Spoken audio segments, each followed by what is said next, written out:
and he hasn't had any idea as to how many people have been gathered here watching you on the large screen, Jonathan. How about that? It's very surreal. We, both the Jonathans on stage here now, were saying hi to you, waving to you, and it felt very, very odd, but it's really great to see so many of you out here having such a fantastic evening. The amazing arrays of candelabras and food, and hello to the lovely lady there waving. You've had a great night, and it's fantastic. I grew up in Bognor Regis. It's a small Skegness, basically, and I have to say, Skegness is much, much better. I wish I could up there. Whoa! Did you hear that? He said Skegness is better. That's pretty good. Well done, Jonathan. Now, you know, there's a few questions we have to ask you. Probably a lot of these people would not have seen you on TV since the time on the X Factor. 5 years ago. Is it really 5 years ago? You can see the wrinkles on my face. Wow, you still look exactly the same, you haven't changed a bit. That's pretty good. But I guess the question a lot of people will always ask you, Jonathan, is what has the last 5 years been like for you?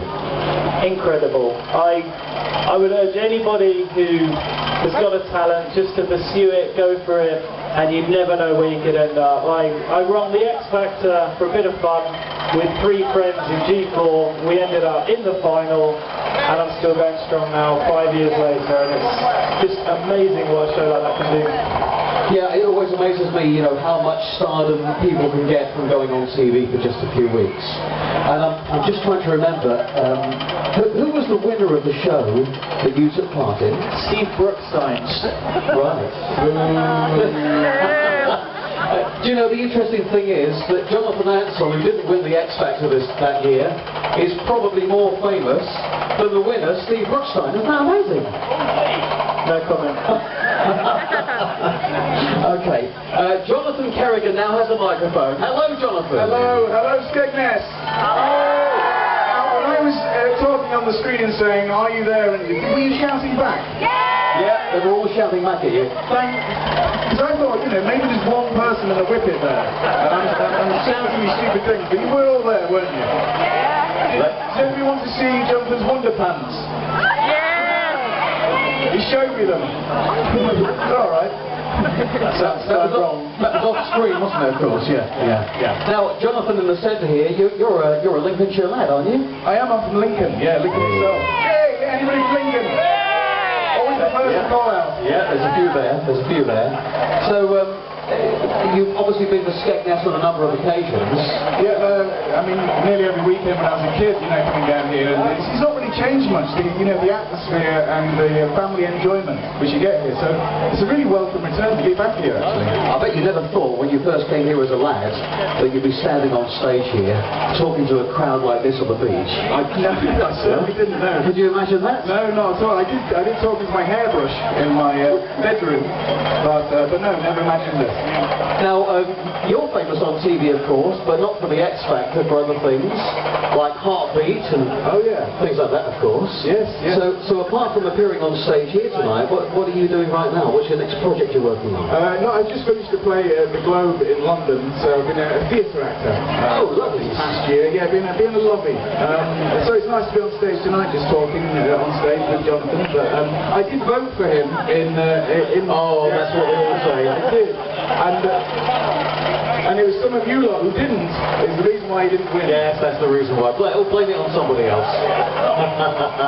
So, is your time on these TV shows that you're famous for over? Is there a chance you might appear again? Yeah, I'm sure I will, or hopefully I will. Yeah, absolutely. But I had a brilliant 3 years on Heartbeat. It takes a lot out of you, and it's nice to just have some family time. You know, go back home for a bit. Absolutely, yeah. Jonathan on the other end here, the one in the lovely white jacket there. Doesn't he look smart? Doesn't he look smart? Now, you've appeared on stage in Skegness here tonight, but my guess is you've appeared in all sorts of places over the past 5 years, all over the world, I guess, haven't you? I've been really fortunate. What's incredible about singing is that it connects with people all around the world, as you say, and performing in Italian, French, German and English, thankfully, because it's a lot easier to learn. I'm able to perform all over the place, and I've performed from high to the Royal Albert Hall, and some fantastic regional venues. And I have to say, regional performances are the most intimate. You get the best crowds, and although a fantastic 40,000 arena in Hyde Park is incredible, I love regional shows. I just think there's a nice atmosphere about them. And what about other parts of the world? Where would you say would be, if you had to name one performance in one part of the world, where would that be, and what would the performance be? Who said Skegness? Someone said Skegness at the front. That's second best. Jonathan's going to tell us the best in title. Skegness is definitely a close second. I was fortunate to go to Barbados about 2 months ago.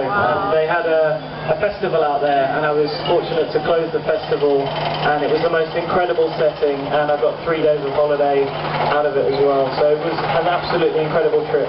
Even better, okay.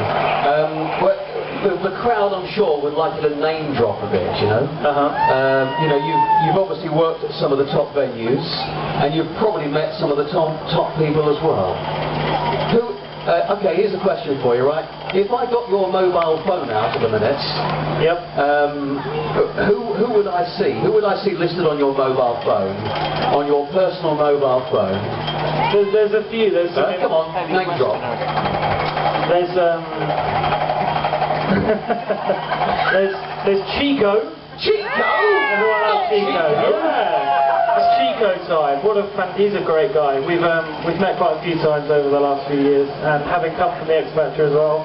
A good guy. Not quite the call that you wanted, but I thought I'd just do a curveball there. Obviously Louis Walsh, having managed us a few years. There's Leslie Garrett we work with, and really fortunate to kind of have her in there as well. A few different people. I don't live in that world. I'm a completely normal guy. I'm a completely not changed. I'm with the same friends. I'm with the same family. I'm not kind of gone into this kind of, oh, I'm a celeb, let's change and just hang out with celebs and... Do you know what? Jonathan's standing in the middle here. He's thinking, you know, he's going to ask me the same question in a second. Tom Cruise, Barbara Streisand.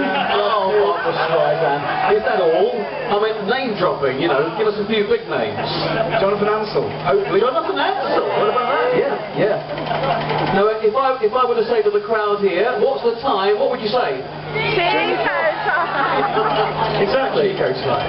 Yeah, definitely. Do you know, I was looking at you on the screen there tonight, Jonathan, and the first thing that came to my head was how much rehearsal time is needed for a show like this. Have you rehearsed a lot for it? 2 days would have been great. Yeah. We had about 4 hours, which is tight. What's great about these shows is you meet the orchestra on the day, you work with them for a few hours, and you do a performance, and no one can just rely on the fact that it's perfect and you spent hours doing it. You're continually a little bit nervous, both the conductor, the orchestra and yourself, and I think that just keeps an air of excitement about a show, and it keeps it interesting. Yeah, absolutely, I can imagine. Now, the other thing that people will want to know is, as they've seen you on the big screen here tonight, is an album coming out? Are you in the studio recording something, or what at the moment? What's happening? I'm working on a load of repertoire and stuff. I've not quite got into the studio to lay it all down. I'm trying to make sure that my next album's really different. There's a lot of people out there now who are performing similar repertoire, and I want to stay a little bit different and keep unique. And I've got quite a unique sound with my high voice and having come from G4 and stuff, but I want to make sure that it's not just the same as everyone else's, so you're going to have to watch this space. Can I just ask, would anybody buy a new album from Jonathan? There you go, you've got to do it. Yeah, there's a few out there. Definitely. People. I'll get in there tomorrow. Do you know, it's interesting because this time last year, for the Skegness Illuminations Light Switch On, we had Jane McDonald who was here, right? And the week that she came here, her album was released, and the following week the album went straight into #1. That's what the Skegness audience can do. There you are, you see. If you'd have released the album this week, you'd have been #1 next week. Damn it, I'm a bit behind. Can't quite do one overnight. Maybe next time. I'll tell you what, the other thing I was going to say to you, Jonathan, is of course, you know, as you mentioned, there are other people who are doing similar type of music to you. The latest, of course, is Susan Boyle. Susan, right? Susan Boyle. Would if I said to you that Susan Boyle's new album was out next week, would you go out and buy it? No. No? Wow, I thought you'd all say yes to that. What's your thoughts on Susan Boyle then, Jonathan? I'm desperately hoping that she does a cover of Rehab. I just think that would be good, wouldn't it? That would be great. No, I think she's a real character, and I think that the show has kind of, I don't know, focused her and made her this massive star and really given her a huge amount of pressure, and I think she's found that difficult, and I hope that she does really, really well. She can deal with the situation, and that she goes tours and releases albums and does fantastically well, because she deserves it, but I think that she's had a lot of pressure on her. What advice would you give her? You've been through it.